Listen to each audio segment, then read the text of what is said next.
Olá, todos bem por aqui? Riqueza Além do Dinheiro é o nosso bate-papo semanal para falar de autoconhecimento a partir das emoções e das escolhas da vida adulta. Eu sou a Juliana Bilha e aqui eu compartilho experiências e aprendizados que mostram que viver com mais leveza também faz parte de uma vida mais consciente. Me diz uma coisa, hein? Você já se pegou repetindo exatamente as coisas que seus pais faziam e você falava, jamais farei, não vou fazer isso, eu não vou repetir essas mesmas situações.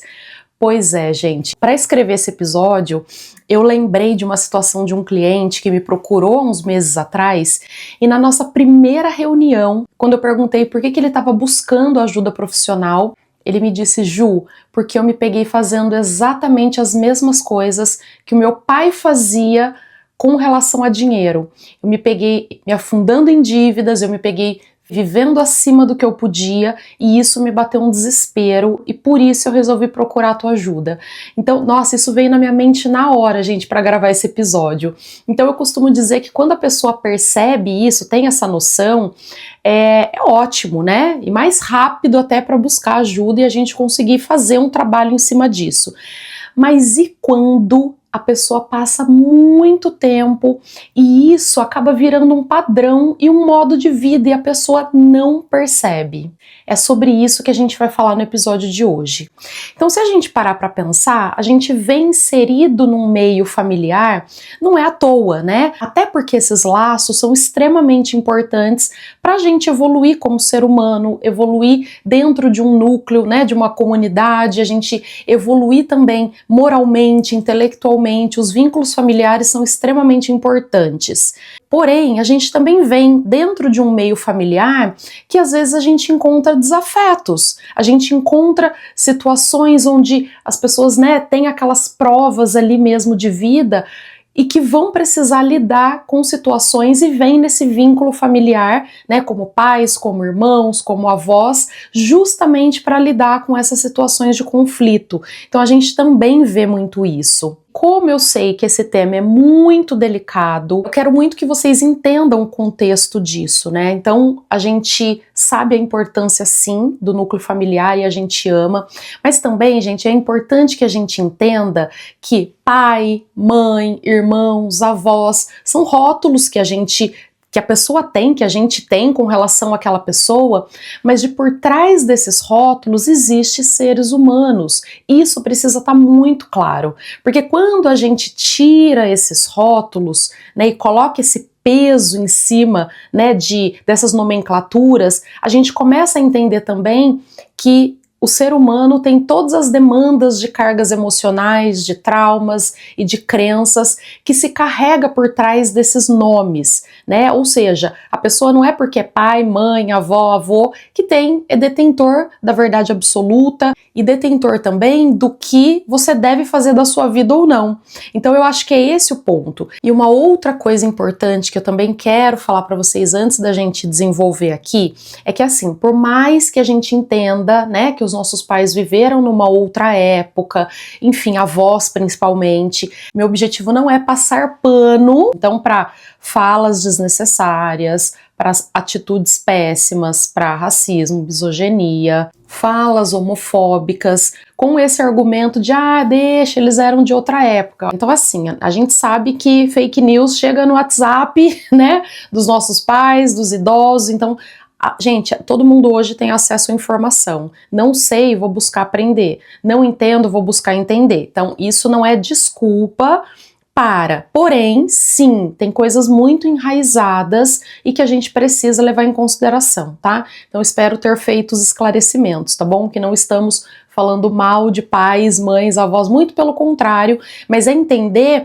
até quanto a gente está vinculado em algo que não está acrescentando, que não está fazendo sentido, que a gente está se sentindo prisioneiro, está se espremendo para caber e, muito pior, está seguindo passos que a gente falava, isso não cabe mais, isso eu não quero para mim, isso não faz sentido para mim, por mais que os nossos pais que a gente ama tenha feito, tá bom? Então, quando a gente tira esses rótulos idealizados, a gente entende que nossos pais, cuidadores, tá? Eu tô dizendo pais, mas cuidadores de um modo geral, tá bom? Quem é representante, quem é uma referência para você com relação ao cuidado, tá? Então pode ser tios, tudo ali entra nesse contexto, tá?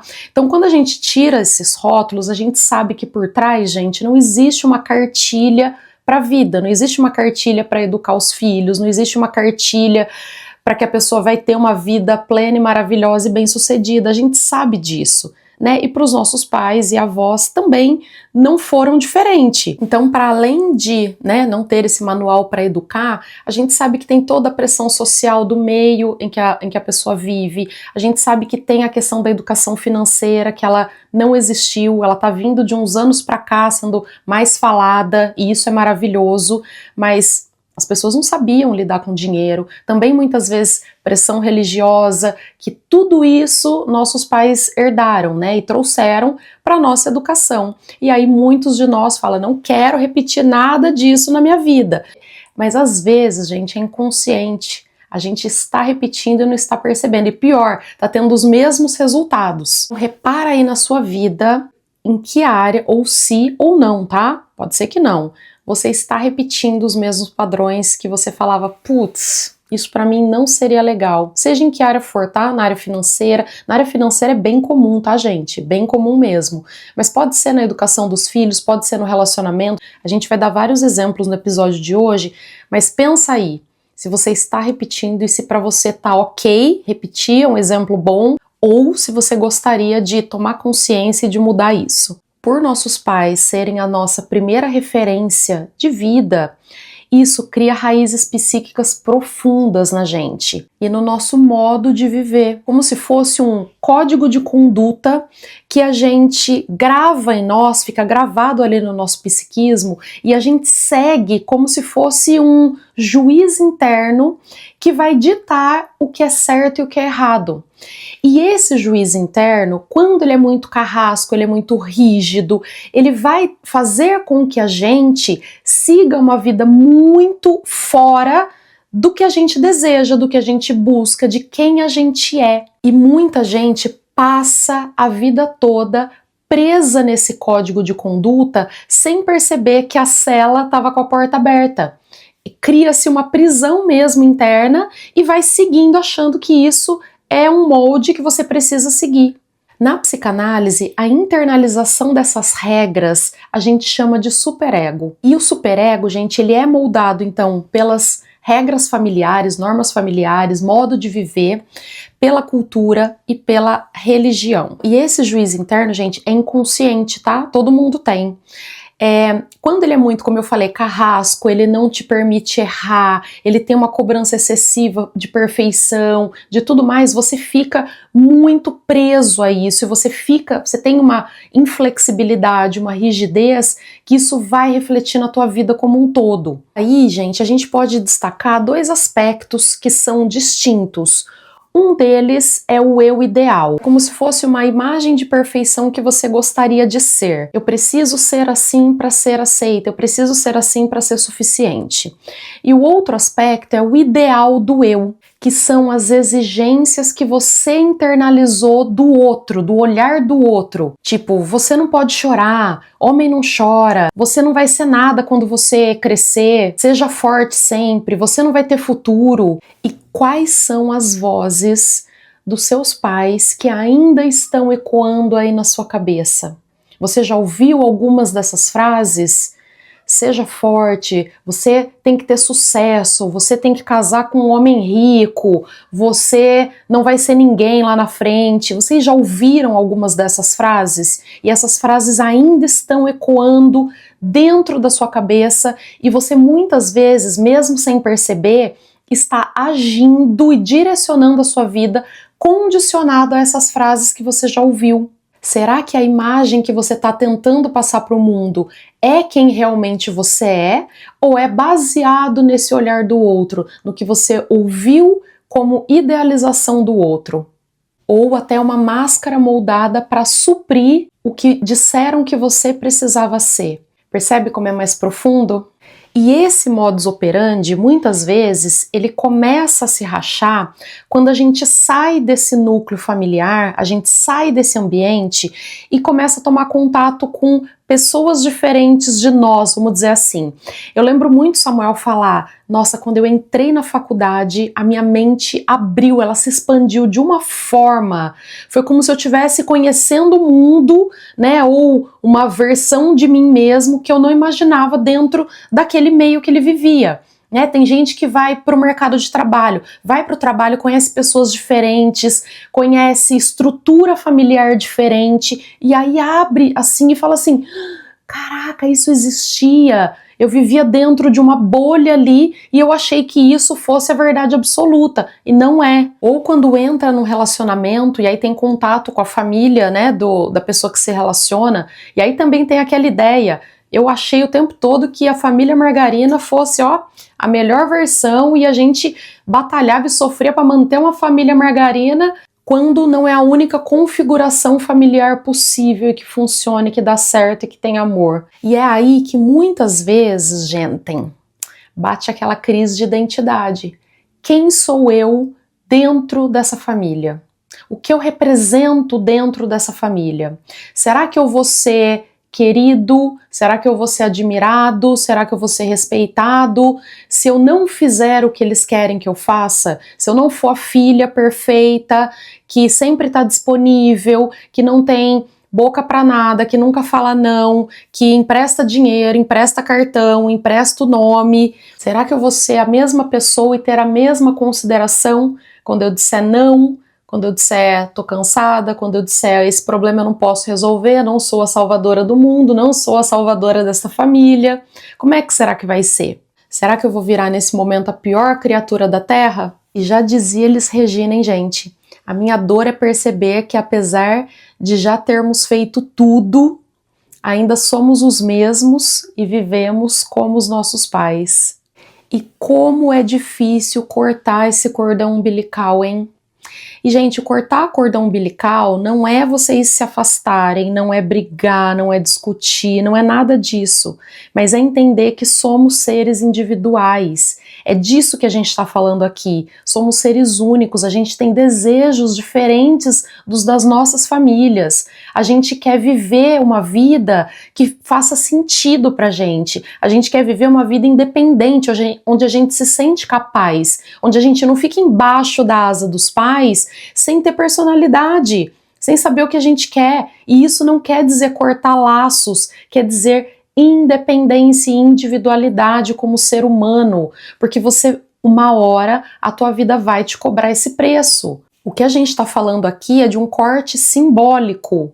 Isso precisa ficar muito claro. Mesmo meus pais tendo falecido muito cedo, a gente também faz uma transferência, né? Eu cresci nesse modus operandi como eu preciso ser a filha perfeita. Eu preciso fazer tudo certo, eu preciso ser impecável, eu preciso acordar cedo, tirar notas boas, arrumar a casa sem ninguém pedir, eu preciso cuidar das minhas coisas, não dar trabalho. Então eu cresci desse jeito, não porque meus pais falavam, você tem que fazer isso, você tem, mas eu internalizei isso, eu pelo olhar deles entendi que eu era admirada, que eu era elogiada, que eu era respeitada, que eu era ouvida, se eu fosse essa filha certinha. E isso sempre foi um peso muito grande pra mim, porque eu deixei de fazer coisas que eu queria fazer. Às vezes eu queria falar não, às vezes eu queria me rebelar, às vezes eu queria sair, às vezes eu queria ou não fazer nada, sabe? Mas eu me privava e esse juiz interno ficava na minha cabeça. Você vai fazer isso, mas você vai ser repreendida, mas você vão falar alguma coisa, mas vão achar. Nunca ninguém falou, mas eu achei isso porque eu via isso, né, como uma verdade absoluta também. Então o meu juiz interno gravou isso de alguma forma, né? Então às vezes eu via meu irmão, às vezes levando bronca porque ele fazia essas coisas. Então eu internalizava que eu não podia fazer isso, porque eu não queria levar bronca. Só que isso é um peso muito grande e quando, mesmo não tendo os pais, os pais de vocês, assim como os meus morreram cedo, a gente acaba transferindo essa carga para outro lugar. Eu, por exemplo, transferi muito para o trabalho. Nossa, muito rígida, muito inflexível. Já tem um tempo, tá, gente? Não mais. Mas ainda assim, carrego esses traços em alguns aspectos. Então, por que eu falo tanto de leveza aqui? Porque eu estou fazendo esse exercício de tudo que eu faço fazer de maneira mais leve, né? Fazer de maneira mais eu, sabe? Sendo eu, independente do que qualquer pessoa vá achar. Isso é um peso muito grande, de querer resolver o problema do mundo, de querer abraçar o mundo e ser a salvadora da pátria, né? Quando às vezes eu não quero ouvir, não quero saber, e tá tudo bem, entende? Então, se vocês passam por situações assim, né, seja em qualquer área da vida, é importante vocês olharem para vocês, assim como eu também tenho feito esse exercício. Gente, eu vou falar para vocês uma coisa, é libertador. É libertador. Não é fácil? Não, não é fácil. Não é fácil porque você fica achando o tempo todo que, ai meu Deus, eu vou ser punida de alguma forma, sabe? Ainda mais quem tem vínculos, raízes religiosas muito rígidas, fica o tempo todo achando que vai ser punido, que vai ser castigado. Isso é muito, muito duro, isso é muito cruel, não é? E particularmente o meu processo, né, com esse rompimento, com esse juiz rígido, esses laços familiares muito rígidos que moldaram a minha vida até uns anos atrás. Eu falo que, de verdade, gente, assim, eu comecei a fazer terapia há 5 anos atrás, eu já falei pra vocês em outros episódios, que foi quando eu vim morar fora. E foi uma forma, assim, de abrir a minha mente para tantos aspectos que eu era muito engessada e que eu achava que, nossa, eu achava que eu tava abafando. Eu achava que tudo resolvido, tá tudo, não tem nada que eu preciso mexer, tem quase nada. Gente, eu costumo falar, quem fala que não precisa de terapia, quem, não, eu vou passando por cima, eu vou no tá tudo bem, eu vou fingindo que tá tudo bem, são as pessoas que mais precisam de terapia. E eu era uma dessas pessoas no passado. Eu era. Não de achar que não precisava, mas de falar, tá tudo bem, eu tô indo bem. Não estava, não estava. Agora, eu sei, já tem um tempo, né, mas eu sei que eu não estava. Eu tava jogando tudo embaixo do tapete. Então, assim, tomar a decisão de não olhar para isso, de não quebrar esses vínculos que não estão te deixando ser quem você é, pode ser uma escolha sua, e tá tudo bem que seja uma escolha consciente, como eu falo aqui, né? Mas que você pode viver uma vida diferente disso, você pode. A gente sabe que tem muita gente sofrendo em silêncio. Eu tava vendo com o Samuel, a gente assiste aquela série Sessão de Terapia. Se você não assiste essa série, assista, porque independente de qualquer coisa, é uma série, gente, tão perfeita, tão delicada, tão sutil, e você vai entender um pouco como é que é o processo analítico também. Então acho que vale a pena. Mas assim, eu tô vendo o caso do Felipe, eu tô agora na 3ª temporada, terminando a 3ª. Eu tô vendo o caso do Felipe e ele sabe que ele é gay, ele é apaixonado pelo Guto, mas ele, por conta desse molde, de seguir esse padrão familiar, ele não tem coragem de viver a vida dele, ele vive dentro de um personagem, então ele é noivo, né, a mãe é que dita as regras da vida dele, você tem que ser assim, você tem que fazer isso, obviamente tem questões narcisistas, mas a gente não vai entrar nesse aspecto, mas de qualquer forma, o eu dele, o juiz dele, é tão rígido, tá tão moldado que ele não cogita, ele não consegue, ele fala, não, isso eu não faço, eu prefiro terminar com quem eu amo, com quem eu quero viver, eu prefiro não ser a pessoa que eu sou, porque eu não tenho coragem de lidar com isso, de quebrar esse laço, de cortar o cordão umbilical. Nossa, e olhar isso é uma dor, assim, parece que eu sinto uma dor por ele, sabe, um moço tão bonito, uma vida toda pela frente, e a gente vê tantos casos assim. Aqui é só um exemplo, tá, gente, mas de um modo geral, assistam essa série que, vai ser, 3 tapas na cara e uma borrifada de água, porque, olha, é maravilhosa. Então, muitas vezes, a gente viver esse padrão de repetição e repetir as mesmas coisas que os nossos pais faziam é uma forma da gente também tentar elaborar o que a gente não conseguiu nomear. Então a gente foi guardando todos os nossos desejos, a gente foi guardando os traumas, as angústias, a gente foi recalcando tudo e esse inconsciente ele tenta colocar para fora. Mas esse ciclo de repetição é uma forma da situação voltar como uma forma inconsciente da gente tentar assim, ó, dessa vez eu vou conseguir resolver. Isso é inconsciente, tá? As situações elas voltam para que a gente tente inconscientemente a resolver aquela situação.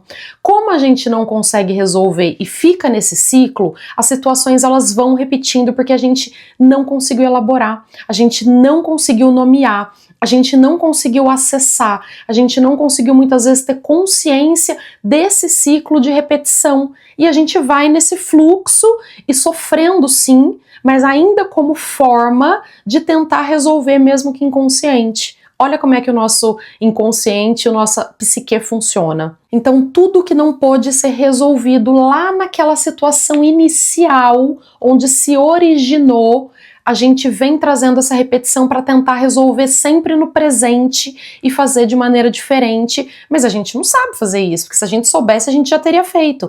E esse ciclo Freud chamou de compulsão à repetição. Então, situações traumáticas, situações que não nos agradam, elas voltam repetidas vezes, mas com personagens diferentes, revestida de situação diferente, de personagem diferente. Mas no fundo é aquela situação original que a gente está tentando resolver. Começa a prestar atenção na sua vida aí, situações que você tem vivido de maneira repetida, mesmo em cenários diferentes e com personagens diferentes. Vou dar alguns exemplos aqui. Eu já vi pessoas falarem assim: eu nunca dou certo no amor, eu tenho o dedo podre para homem. Sempre se relacionam, a maioria das vezes, com pessoas emocionalmente indisponíveis, pessoas ou, né, que sejam agressivas, ou pessoas que já abandonaram. Nossa, toda vez eu arrumo alguém que é assim, assim, assado. Então, olha o inconsciente tentando te mostrar essa repetição. E aí, às vezes, quando essa pessoa vai para análise, ela entende, poxa vida, tô repetindo um ciclo, sei lá, de uma ausência paterna ou de uma mãe que vivia talvez relacionamentos. Eu vivia achando que aquilo era a forma de se relacionar, de amar, de desejar, de ser querida e amada. Olha, eu tenho tantos casos na consultoria, pessoas que viram os pais se afundando em dívidas ou por vários aspectos, tá? Porque meteram os pés pelas mãos, porque perderam tudo, não importa, mas se viram os pais se afundando em dívida e aí falaram, nossa, eu nunca vou fazer isso, eu não vou passar por isso, e aí se vê num ciclo de uso de cheque especial como extensão do salário, aí usa todo o limite do cartão de crédito, aí começa a viver numa bola de neve, aí o salário começa a não dar porque vai para tal coisa, começa a se ver nesse mesmo ciclo, mesmo não querendo passar ou fazendo de tudo para não passar por isso. E o extremo oposto também é um sintoma. A pessoa é tão rígida, ela não se permite viver, ela guarda tudo, ela não faz nada, ela tem medo de perder, ela tem medo da escassez, ela não vive uma vida que ela poderia viver com medo extremo de passar por aquela situação e de perder tudo. Ou seja, fica contendo os desejos excessivamente com medo de viver aquela situação. Alguma dessas situações te parece familiar, gente? Comenta aqui, deixa nos comentários que eu quero ouvir vocês. Comenta, Ju, já passei por essa situação, como é que você se sentiu? Poxa, me senti péssima, ou nunca passei, mas imagino como seja. Deixa nos comentários que eu quero ouvir vocês, hablem comigo. Então, se a gente está preso nesse ciclo, nesse roteiro, enquanto esse roteiro ele não for lido, ele não pode ser reescrito. E isso é importante que vocês saibam. Esse roteiro, ele pode ser reescrito. Você não precisa ficar nesse ciclo. E aí eu falo e reforço a importância do trabalho analítico, porque é onde vai chegar no fundo da causa, lá daquela origem, para aí sim conseguir ser nomeado, conseguir trazer a situação e ser vista, e aí ser concluído, e aí esses sintomas vão diminuindo gradativamente. Então, obviamente não é um processo simples, tá, gente? É um processo que cada um tem seu tempo. O trabalho analítico é muito individualizado, mas é tão importante, porque vai ser, é uma forma de libertação tão grande, e é claro que dói ver o reflexo das gerações passadas, né? Tanto de trauma, insegurança, o tanto que eles sofreram sem conseguir buscar ajuda, e o tanto que isso transbordou para as gerações e transborda ainda, tá? Isso ainda acontece, não pensa que for a nossa geração, não. A gente está passando para os filhos também, e os filhos, muito provavelmente, para os netos. Então, assim, quanto mais a gente tiver consciência e a gente se autoconhecer, menos a gente vai continuar propagando todas essas questões emocionais que a gente tem visto por aqui, não só emocionais, como financeiras também. Então, se posicionar, bancar quem a gente é, muito provavelmente vai bater de frente com as expectativas das nossas famílias. Muito provavelmente vai acontecer isso. Mas quanto antes você perceber que você não é responsável por toda a felicidade da sua família, você não vai conseguir realizar todas as expectativas da sua família, todos os desejos da sua família. Quanto antes você entender isso e começar a agir dessa forma, né, antes você vai conseguir viver a tua vida de uma maneira plena. E é claro que a sua família, né, as pessoas que te amam, vão te apoiar. É que é um processo de mudança. Vai criar atrito no começo, é difícil para todo mundo. Você viveu uma vida X anos fazendo desse jeito, a hora que você decidir bancar ser quem você é e mudar e fazer as coisas necessárias, óbvio que vai ter um preço. Mas continuar com isso pro resto da vida, você vai viver uma vida muitas vezes infeliz, fingindo um personagem, se espremendo o tempo todo para caber. E gente, olha, eu não quero mais me espremer para caber em lugar nenhum. Nenhum, não quero mais. Como diz a Déia do Não Inviabilize, pra mim é não. Quando a gente decide ser quem a gente é, ir pelos nossos valores, seguir o que a gente deseja fazer, a gente não está sendo ingrato, gente. Isso não é ingratidão. Eu sei que alguns pais às vezes fazem, né, aquela chantagem emocional. Ah, você é ingrato, eu fiz isso e aquilo por você, eu fiz e a gente vai se sentindo culpado, mas isso não é a nossa culpa. Isso é a expectativa deles, que eles precisam lidar. A gente não pode abraçar o mundo, por mais que a gente ame loucamente os nossos pais, a gente faça tudo por eles, a gente tem uma limitação de até onde está sendo saudável e onde está sendo prejudicial, porque a gente também alimenta essa condição neles e faz com que eles acabam sofrendo mais também, né? A gente fica alimentando algo que a gente não vai dar conta de bancar, senão vai ser o super-herói da sua família, né? E quanto antes a gente perceber isso, antes a gente consegue cortar o cordão umbilical, né? De novo, de maneira simbólica, como eu expliquei para vocês. Então, para mim, uma relação saudável é uma relação onde existe escolha, existe respeito e escuta e não cobrança de dívidas, né? Então, essa é uma relação saudável. A gente vai fazer sempre tudo pelas pessoas que a gente ama, pela nossa família, pelos nossos pais, cuidadores, avós, tudo que for possível dentro do possível. Agora, não dá pra gente querer suprir uma expectativa do outro sobre nós. Não dá pra gente querer que a gente tenha a profissão que o outro quer, tenha o sucesso que o outro quer, faça o que o outro quer, case com a pessoa que o outro quer, seja o filho disponível financeiramente, o banco dos pais. Não dá, gente. Não dá. Nós nascemos como vamos fazer uma analogia aqui, uma tela em branco. E essa tela, ela começa a ser colorida pelo olhar do outro, o olhar dos nossos pais. Então eles vão colocando na nossa tela as cores que eles gostam, a forma de desenho, de traço que eles gostam e que eles vão moldando ali a gente vai sendo moldado dentro dessas cores que foram que os nossos pais escolheram pra gente. Os nossos pais e a sociedade também de um modo geral, tá? O meio que a gente vive ali.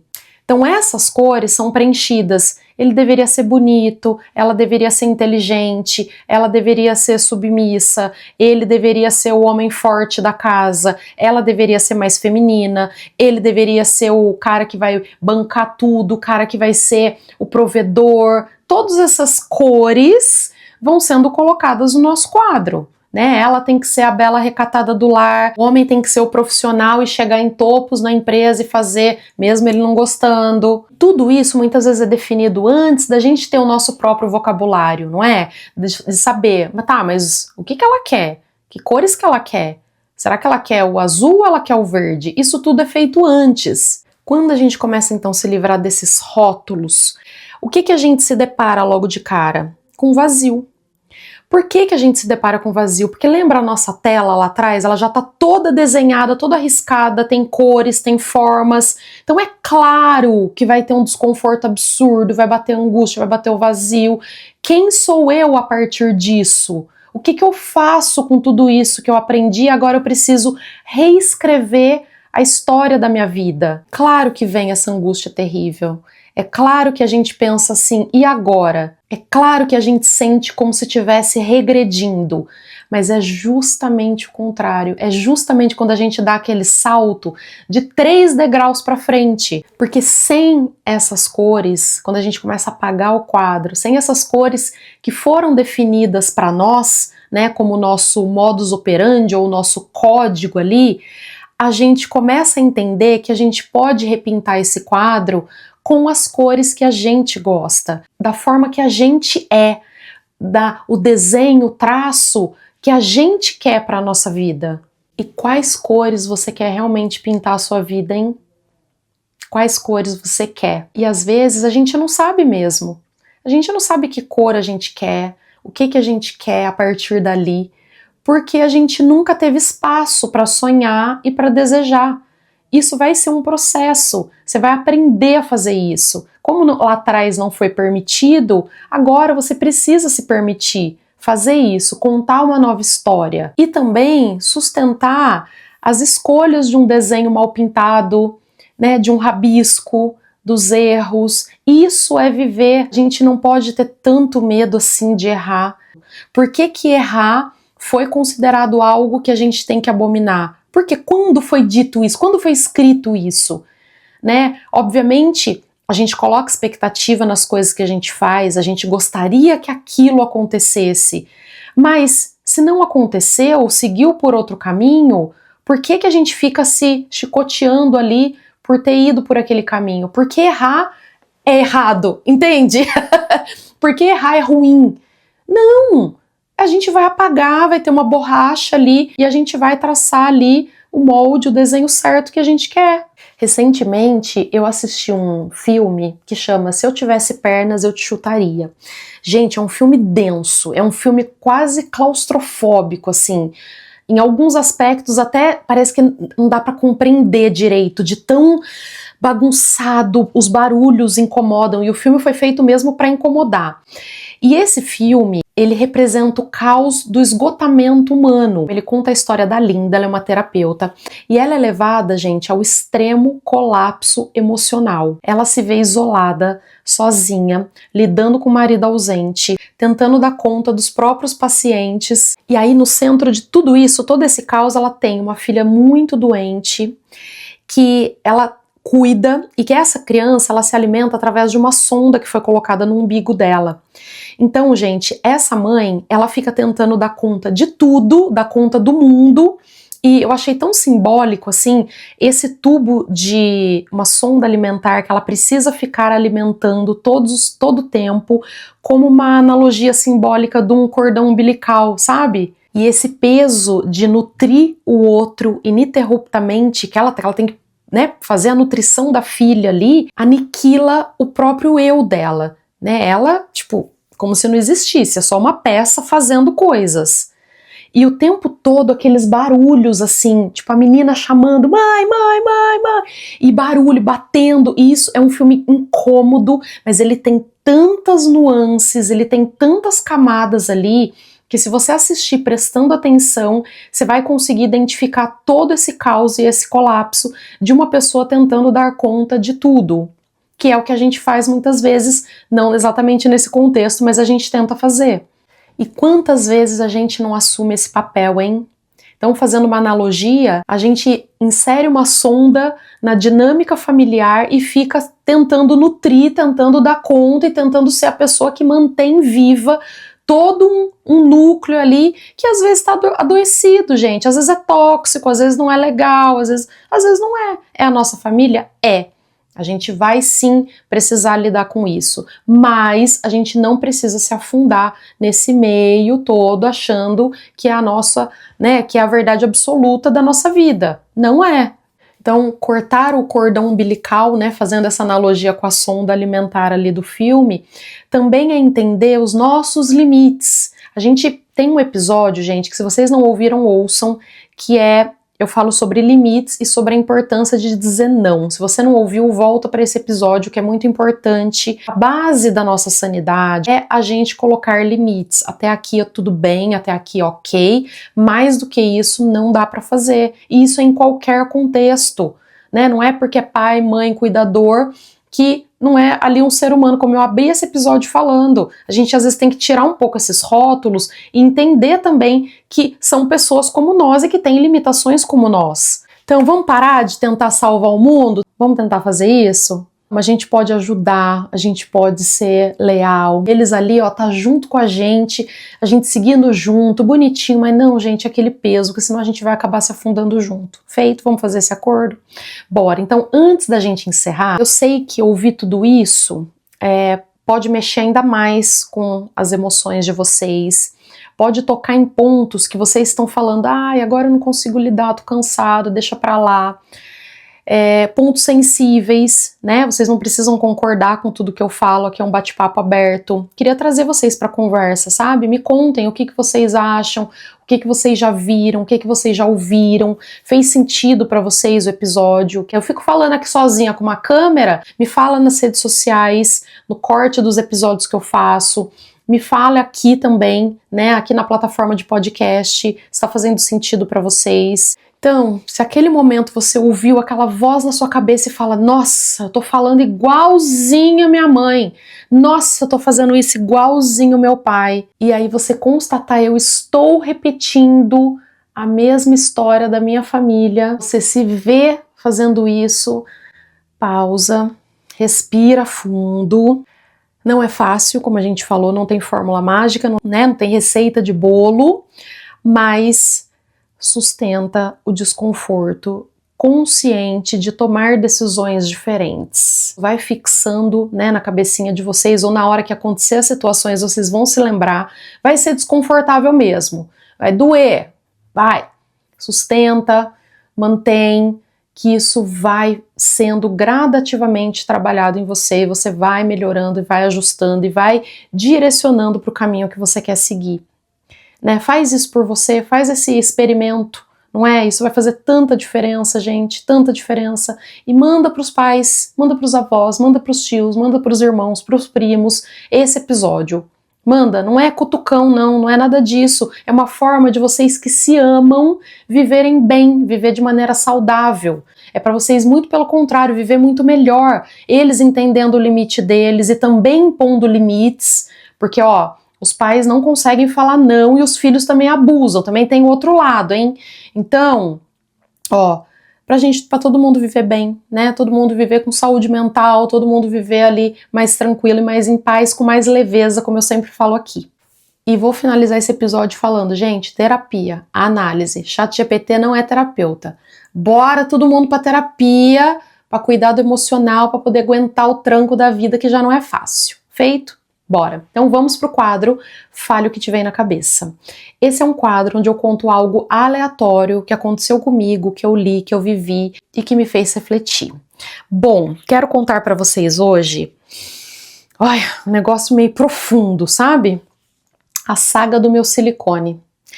Eu sou uma pessoa que assim, eu não tenho muitos desejos de fazer cirurgia plástica, nada disso. Eu nunca tive, tá, gente? Eu nunca tive. Mas eu amamentei. E depois eu perdi muito peso, né? Na gravidez eu perdi muito peso, depois eu ganhei peso, depois eu também estava num processo de perda de peso, enfim, whatever.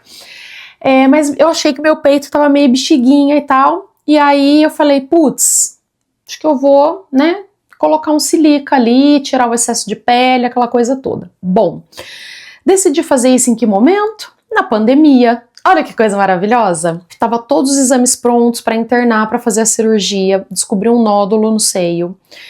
E aí a minha mastologista e a minha cirurgiã plástica falou, Juliana, vamos fazer biópsia, porque a gente precisa entender o que é esse nódulo antes de qualquer coisa. Falei, pois bem, fui, fiz a biópsia, doeu pra caramba.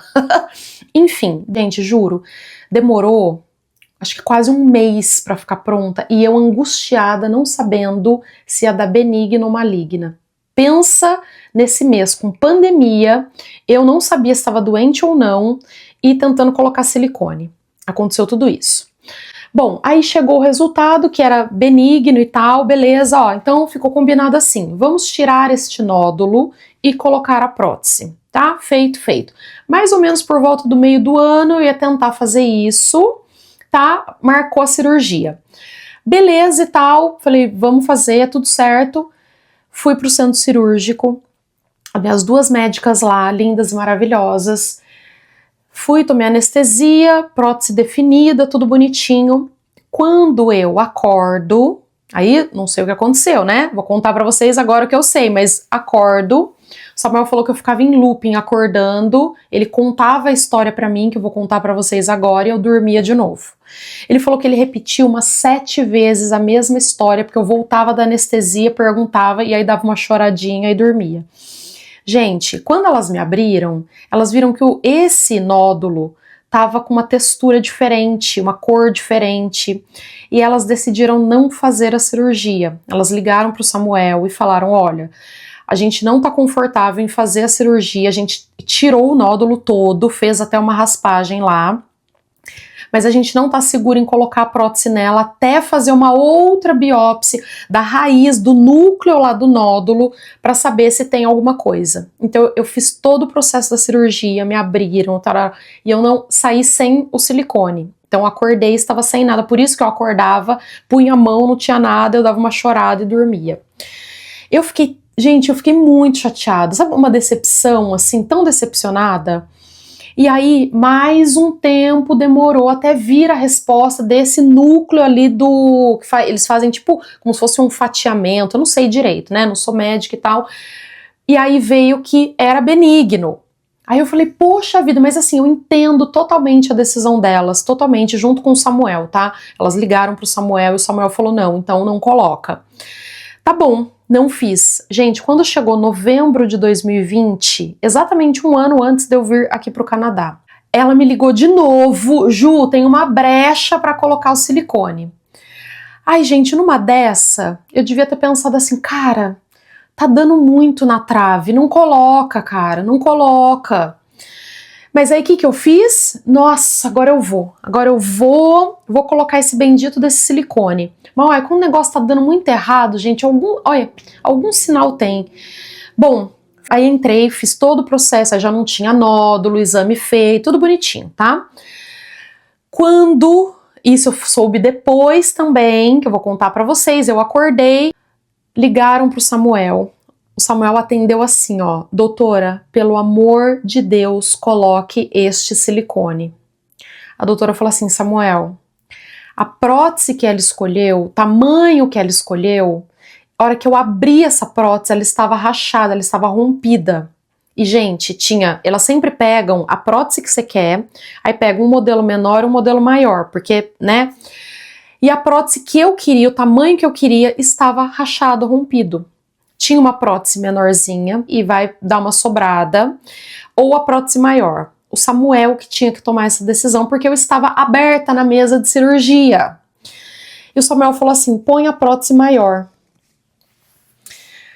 Ai, gente, eu sei que eu acordei, beleza, eles contaram essa história, eu fiquei um pouco decepcionada, porque eu queria a prótese menor, queria sempre a prótese menor. E eu tenho não gosto de peitão, não, eu adorava meu peito, o tamanho do meu peito, por mim se pudesse só tirar a pele e subir, eu tava feliz, eu nem colocaria, eu amava. E aí eu achei que o peito ficou muito grande. E aí foi e aí, gente, começaram as dores nas costas. Eu tive 0 problema com a recuperação, não senti dor, não precisei pôr dreno, minha recuperação ótima, excelente, maravilhosa. Só que a dor nas costas, por causa do peso da prótese, foi tão absurda, tão intensa, eu chorava, eu não tinha posição pra dormir, eu achava grande, eu não me reconhecia, um caos, caos, caos, caos. Mas ela falou, não, mas vai desinchar, mas vai não sei o que, realmente desinchou. Eu acho que as pessoas nem acham que é absurdamente grande, porque eu sou alta, eu tenho 1,73, né? Tô diminuindo, viu, gente? Eu tinha 1,74, medi esses dias, deu 1,73. Então, não ficou desproporcional, mas é que eu gosto de peito pequeno. Eu.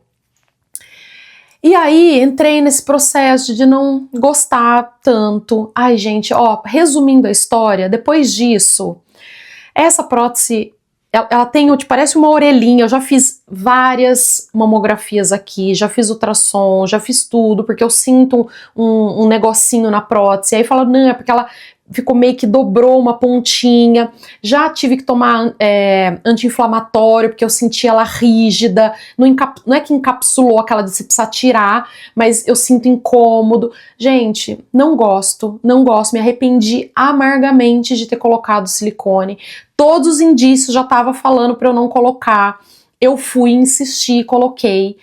Então assim, me arrependo sim, me arrependo de ter colocado.